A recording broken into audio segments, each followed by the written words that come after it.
वेतन बंद करने का निर्णय लेना ये अच्छे प्रशासन का गुण नहीं है।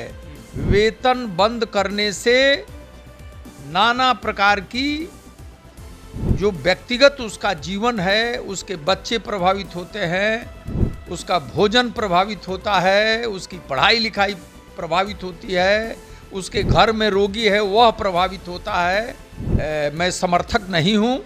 नमस्कार, आप लाइव सिटीज देख रहे हैं। आपके साथ मैं हूं वसीम खान। देखिए, हमारे साथ फ्रेम में आपको जेडीयू के कद्दावर नेता एमएलसी वीरेंद्र नारायण यादव दिख रहे होंगे। बेबाकी से अपनी बातों को रखते हैं, मगर सबसे बड़ा सवाल, शिक्षा विभाग ने पत्र जारी कर दिए।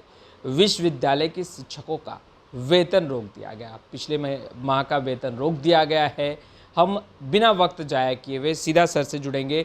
सर, विश्वविद्यालय के शिक्षकों का, कर्मचारियों का वेतन रोक दिया गया, कैसे देखते हैं इस एक्शन को? देखिए, किसी भी वेतन भोगी व्यक्ति का, कर्मचारी का, केवल उससे वह समस्या संबद्ध नहीं होती है। पूरा उसका परिवार, पूरा समाज उस पर निर्भर होता है और बड़ा ही संवेदनशील ये प्रश्न होता है। किसी भी प्रशासन को बहुत अंतिम स्थिति में अपरिहार्य कारणों से वेतन बंद करना चाहिए। वेतन बंद करने का निर्णय लेना ये अच्छे प्रशासन का गुण नहीं है।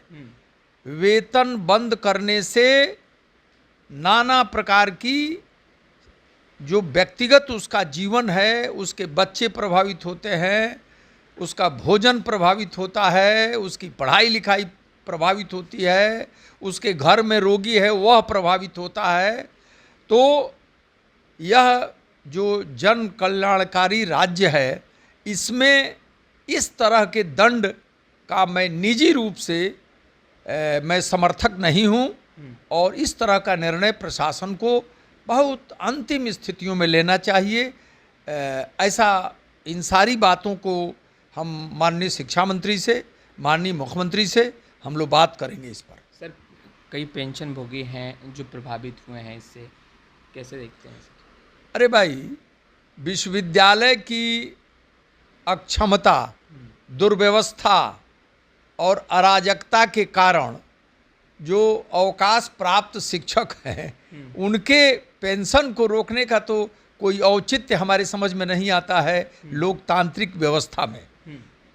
अगर विश्वविद्यालय की स्थिति, प्रशासनिक ढांचा लुंज पुंज है तो बिहार सरकार को उस पर कार्रवाई करनी चाहिए, वैसे कुलपतियों पर कार्रवाई करनी चाहिए और वहाँ पूरी बुनियादी ढांचा को मजबूत करने के लिए जो जो चीज़ें, जो आवश्यक निर्णय हैं वो लेना चाहिए। सर, 20 जून को ही आदेश दिया गया था शिक्षा विभाग के अपर मुख्य सचिव एस सिद्धार्थ के द्वारा कि तमाम जो डेटा हैं उसे अपलोड किया जाए, मगर केवल 61% ही डेटा अपलोड हो पाए। उसके बाद ये कार्रवाई की गई।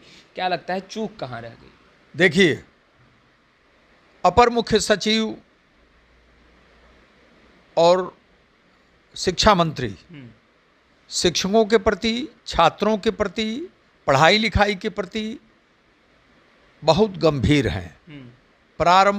प्राथमिक से लेकर और विश्वविद्यालय स्तर की शिक्षा व्यवस्था को वे बेहतर बनाना चाहते हैं, अच्छा बनाना चाहते हैं, जिससे बिहार की जो आम जनता है, किसान है, मजदूर है, जिसके बच्चे इन सरकारी विद्यालयों में, विश्वविद्यालयों में पढ़ते हैं, उनकी स्थिति ठीक हो, पढ़ाई लिखाई हो, इसके लिए अपर मुख्य सचिव, माननीय शिक्षा मंत्री, ये दोनों बहुत गंभीर हैं।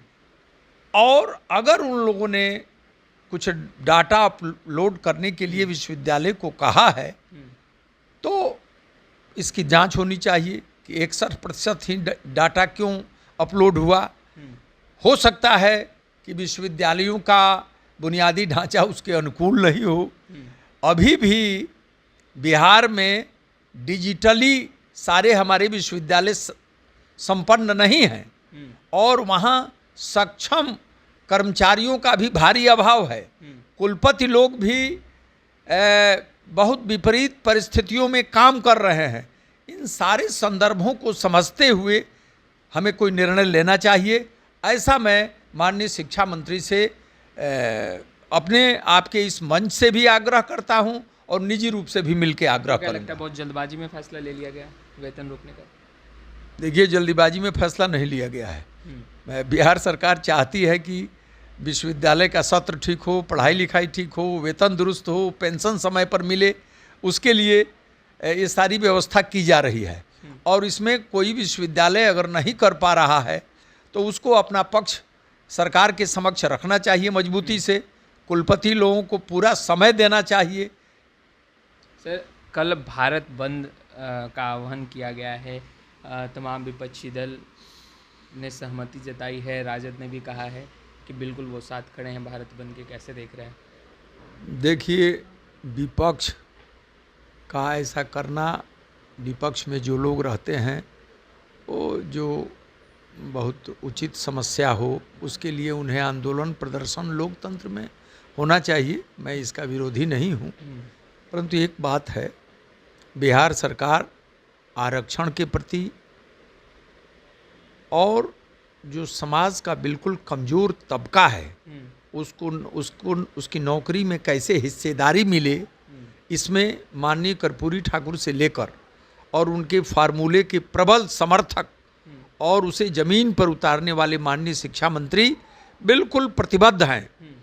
और जो भी गड़बड़ी कहीं दिखाई पड़ रही है उसमें मैं ऐसा मानता हूँ कि जो कुछ अधिकारी जो जिनका सोच और चिंतन प्रामाणिक नहीं है, संवैधानिक नहीं है, लोकतांत्रिक नहीं है, भेदभाव से पूर्ण है, वही लोग आरक्षण को हूबहू लागू नहीं होने दे रहे हैं। अभी भी ये हमारे लिए चिंता का विषय है कि अति पिछड़ा दलित माइनॉरिटी के जो कमज़ोर वर्ग के लोग हैं उनकी हिस्सेदारी समाज के हर क्षेत्र में, प्रशासन में, पत्रकारिता में, विश्वविद्यालय में, सचिवालय में, पुलिस प्रशासन में, जितना उनका देश को आज़ाद हुए 70-71 4 दशक हो गए करीब, उसमें जितनी हिस्सेदारी उनको मिलनी चाहिए अभी भी नहीं मिली है। पर सवाल मुख्यमंत्री नीतीश कुमार पर भी उठ रहा है। राजद के सभी नेता कह रहे हैं कि मुख्यमंत्री नीतीश कुमार का असली चेहरा अब सामने आ रहा है जनता के। वो नहीं चाहते कि पिछड़ा अति पिछड़ा आगे बढ़े, उन्हें आरक्षण मिले। ये तो विपक्षी पार्टियों का राजनीतिक स्टंट है। चूँकि नीतीश जी बहुत लोकप्रिय मुख्यमंत्री के रूप में लोकसभा चुनाव के बाद उनका आए हैं, पहले भी लोकप्रिय थे और नाना प्रकार का आशंका और द्वंद्व फैलाने का काम विपक्ष ने किया, परंतु उसमें उसको सफलता नहीं मिली और वे लोग आरक्षण के इशू पर और बिहार में कम से कम स्त्री के पक्ष में, अति पिछड़ों के पक्ष में जो नीतीश जी का निर्णय है वो पूरे राष्ट्र स्तर पर उसका सम्मान होता है, प्रशंसा होती है। और गरीबों के पक्ष में, माइनॉरिटी के पक्ष में, दलितों के पक्ष में नीतीश जी ने जो काम किया है पूर्व के किसी भी मुख्यमंत्री ने वो काम नहीं किया। तेजस्वी यादव थके हुए मुख्यमंत्री बताते हैं। तेजस्वी, देखिए, तब तो उनको नेहरू जी को भी थका हुआ कहना पड़ेगा, गांधी जी को भी थका हुआ कहना पड़ेगा और लाल बहादुर शास्त्री को भी थका हुआ कहना पड़ेगा, पटेल को भी थका हुआ कहना पड़ेगा।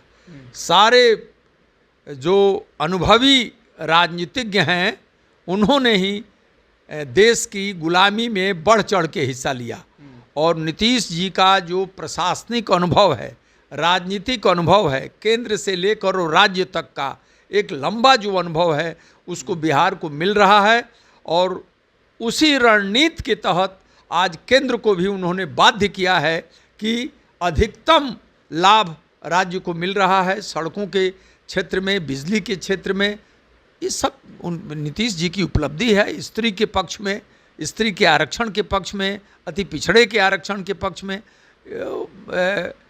इस तरह की बातें कहना बिल्कुल राजनीतिक एक चालबाजी है, उसमें कोई दम नहीं है। सीधा और आखिरी सवाल, आरक्षण को लेकर अभी आप बातें कह रहे थे सर, आरक्षण का आधार क्या होना चाहिए? छुआछूत, शैक्षणिक, आर्थिक क्या होना चाहिए?